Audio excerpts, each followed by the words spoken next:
galerinha pensante, tudo bem com vocês? Meu nome é Letícia, aqui é a Casa de Pensamentos e hoje a gente vai falar um pouquinho sobre filhos de sangue e osso.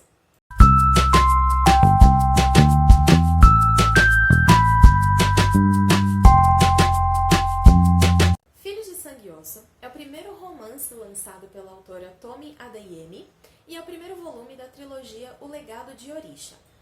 Aqui a gente vai ser apresentado a uma terra chamada Orisha, que fica em alguma parte da África Ocidental e que é um reino que já foi muito marcado pela magia. Por muitas gerações, Orisha foi governada por um povo chamado Magi, que é uma parte da população considerada especial de certa forma, porque eles têm uma conexão diferenciada com os deuses que são cultuados por essa galera aqui. Os Magi, eles são identificados pela sua pele bem retinta e os seus cabelos totalmente brancos. E como eles têm essa conexão com os deuses, eles têm uma capacidade bem particular de fazer magia. Dentro do seu grupo, do grupo dos Magi, nós temos meio que uma divisão entre os Magi e os Divinais. Divinais são aquelas pessoas que nascem dentro dessa população, então nascem com as mesmas características, mas que não necessariamente vão conseguir fazer magia. Os poderes dos Magi, eles só se revelam a partir dos 13 anos de idade, então até os 13 anos todos eles são divinais. A partir dos 13 é que eles vão poder se tornar Magi ou não. Dependendo de qual é o deus com o qual esse Magi tem afinidade, é um determinado dom mágico que ele vai ter. E isso vai dividi-los em alguns clãs. No total, nós temos 10 clãs de Magi, e esses clãs foram se revezando no governo de Orisha por muitos e muitos anos. Só que, de acordo com o passar do tempo, eles foram ficando cada vez mais ambiciosos e começaram a abusar da sua magia, da sua posição de poder, e como punição, os deuses retiraram a sua presença da vida dessas pessoas. Então, a partir desse momento, a gente não teve mais a revelação de nenhuma criança divinal como Magi. Todo o amor e a reverência e a saudação que o resto da população tinha, acabou se tornando em medo e ódio, o que culminou, alguns anos depois, numa ação chamada ofensiva, promovida pela Guarda Real, em nome do rei atual, que é o rei Saran, com o objetivo puro e simples de exterminar todos os Magi que haviam em Orisha e dessa forma acabar com a magia que tem naquele reino. O rei Saran, ele tem um ódio muito particular pelos Magi e por tudo que represente ou remeta à magia, porque ele alega que a sua família foi morta pelos Magi anteriores, Então, por conta disso, depois dessa ofensiva, ele mantém um sistema completamente opressor e excludente para os divinais que sobraram. Quem não é divinal ou Magi é chamado de Kosidan, e os Kosidan começam a ostracizar esse povo e mantê-los à margem de toda a sociedade. Eles são alvos de piadas, de chacota. Os divinais ou pessoas que têm algum tipo de relação com o divinal têm que pagar impostos a mais e esses impostos encarecem a cada semana. Então é um sistema bem complicado para manter essa população um nível abaixo de todo o resto. E dentro de todo esse contexto, o livro vai começar 11 anos depois dessa ofensiva, já apresentando de cara pra gente a primeira protagonista, que é a Zélie Adébola. Eu não sei se é Adébola ou Adebola, eu não sei direito como é que fala. A Zélie é uma guria de mais ou menos uns 16, 17 anos, e ela é uma divinal que assistiu a mãe ser assassinada e o pai ser espancado quase até a morte pela Guarda Real durante a ofensiva. Ela mora num vilarejo de pescadores que é bem pequenininho, próximo da capital, e quando ela não está trabalhando com o pai ou com o seu irmão mais velho, o Zen, ela faz aulas secretas de luta com bastão com uma senhora chamada Mama Agba. No dia da formatura da sua turma de luta, ela vai ter uma pequena confusão com uma dupla de guardas que entra no ateliê da Mama Agba para cobrar um desses impostos sobre pessoas que se relacionam com divinais. E essa confusão acaba se estendendo até o pai da Zélie, porque ele também é cobrado desses impostos e ele não tem o dinheiro para pagar. Então, para ela conseguir o dinheiro, ela e o irmão mais velho pegam um peixe raro que eles pescaram há algum tempo atrás e vão até o mercado da capital para conseguir vender esse peixe por um preço maior do que eles conseguiriam no próprio vilarejo e voltar para casa com o dinheiro necessário. É durante essa negociação no mercado da capital, que é Lagos, que a Zélie vai conhecer a nossa próxima protagonista, que é a princesa Amari. A Amari é a filha mais nova do rei Saran, princesa do reino de Orisha, e ela nunca saiu das dependências do castelo.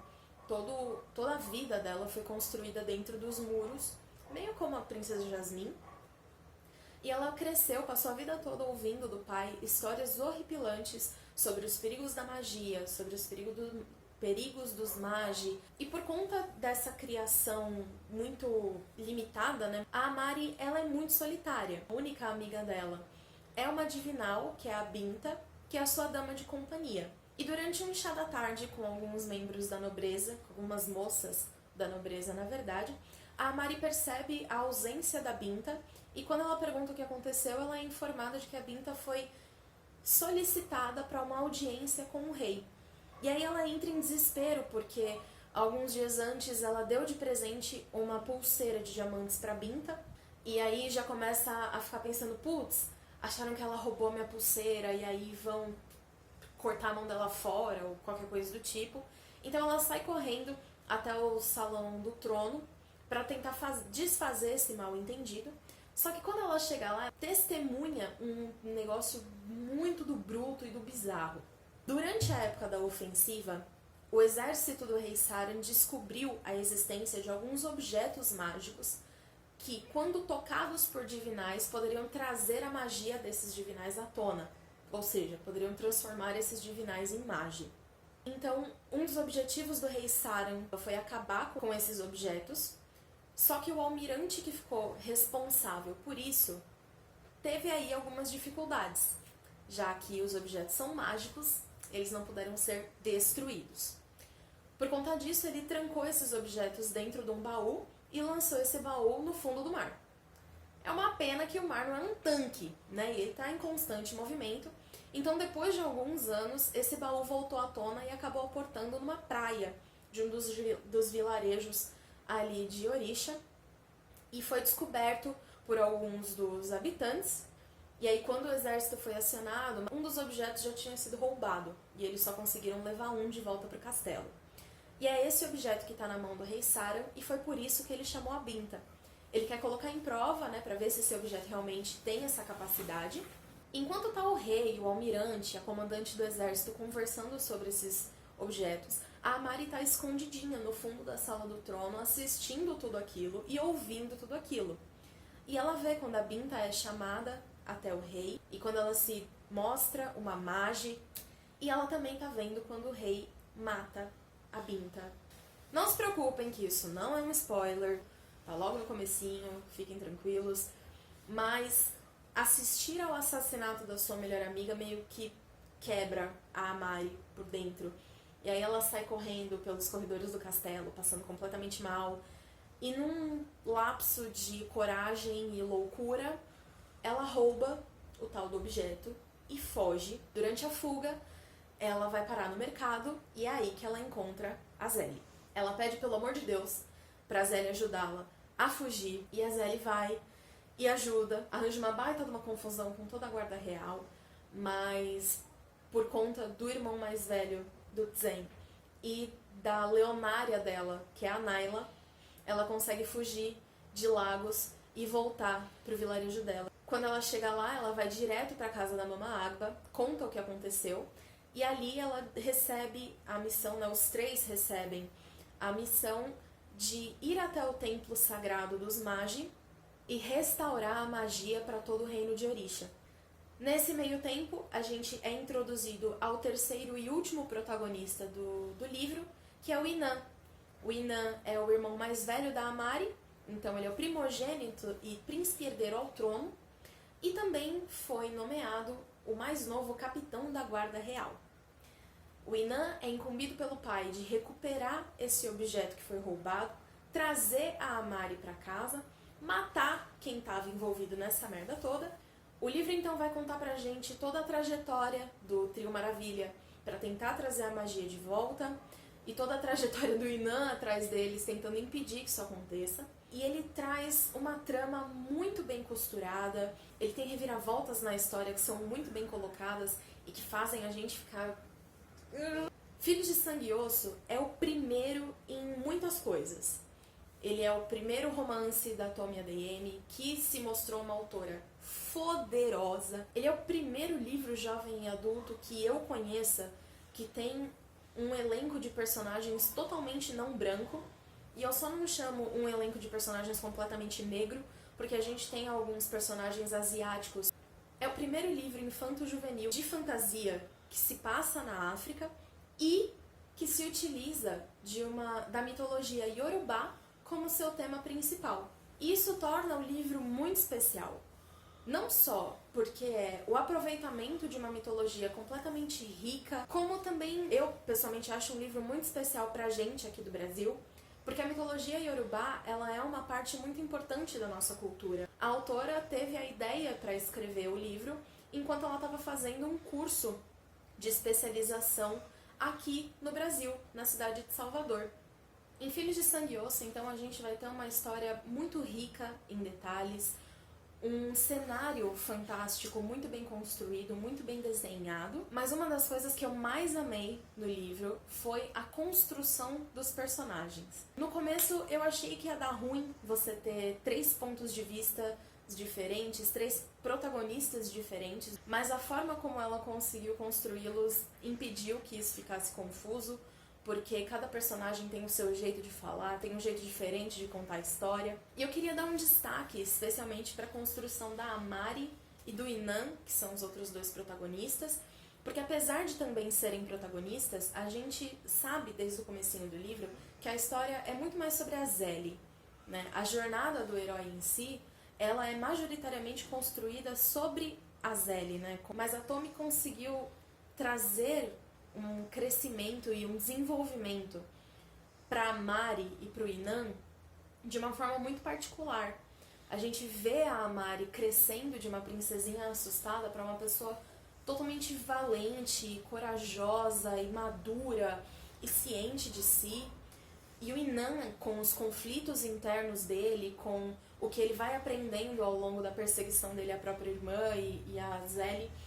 E o arco todo do Inan é um negócio muito bacana. Tudo que ela constrói para a história do Inan durante todo o livro e o jeito com que isso é amarrado no final é completamente brilhante. Eu fiquei completamente apaixonada. O único defeito que eu percebi no livro em toda a sua construção foi a existência de um insta-love aí entre 2 personagens ao longo da história. Insta-love é quando a gente tem um romance instantâneo, sem qualquer motivo, sem base, sem explicação, entre 2 personagens. E eu pessoalmente não consegui entender por que aquilo estava ali. E no final das contas eu não achei relevante para a trama. Isso não estraga a experiência do livro como um todo. Filhos de Sangue e Osso é tão bom, mas tão bom, que alcançou o primeiro lugar na lista de best-sellers do The New York Times. Já está nessa lista aí há mais de um ano. Além disso, ele foi nomeado ao Prêmio Nebula do ano passado e venceu na categoria Andre Norton, de excelência para livro de fantasia ou de ficção científica jovem adulto. E também foi nomeado um dos melhores livros jovens adultos de 2018 por diversas revistas, como a Entertainment Weekly, a Times, também pela Amazon e algumas outras que agora eu não vou lembrar o nome de cabeça. Não bastasse todos esses prêmios, a Tomi assinou um contrato com a Fox para que haja uma adaptação para os cinemas de Filhos de Sangue e Osso. A sequência de Filhos de Sangue e Osso, que por enquanto chama tradução livre Filhos de Virtude e Vingança, ainda não tem data de lançamento prevista, pelo menos não aqui no Brasil, eu esqueci de checá-la para os Estados Unidos. E para finalizar esse vídeo, eu só queria parabenizar a editora Rocco pela edição maravilhosa que eles trouxeram aqui pra gente. A capa que eles trouxeram é a mesma que tem lá nos Estados Unidos. E o que eu mais gostei do livro todo foi esse guia de pronúncia ao Yorubá que eles colocaram no final da edição. Tá muito simplesinho, mas ao mesmo tempo muito eficiente para que a gente consiga entender e não fique perdido com as palavras que tem em Yorubá ao longo da história. Essa folha aqui é porque... vamos evitar spoiler, né? E eu achei de um cuidado muito necessário. Eu queria parabenizar também por eles terem colocado uma pessoa de uma religião de axé, que é o candomblé, que usa palavras Yorubá em seu costume, para fazer a tradução do livro. Eu esqueci o nome desse moço, mas eu vou deixar ele aqui na tela, pra vocês saberem quem é. E a tradução ficou muito fofa, ficou muito bem feita. Então é isso, galera. Espero que vocês tenham gostado desse vídeo. Eu passei um puta de um perrengue pra conseguir fazer ele pra vocês. Então, por favor, deixe o seu gostei aqui embaixo, se inscreve no canal, compartilha para seus amiguinhos verem, comenta o que vocês acharam do livro. E é isso. Um beijo e até a próxima.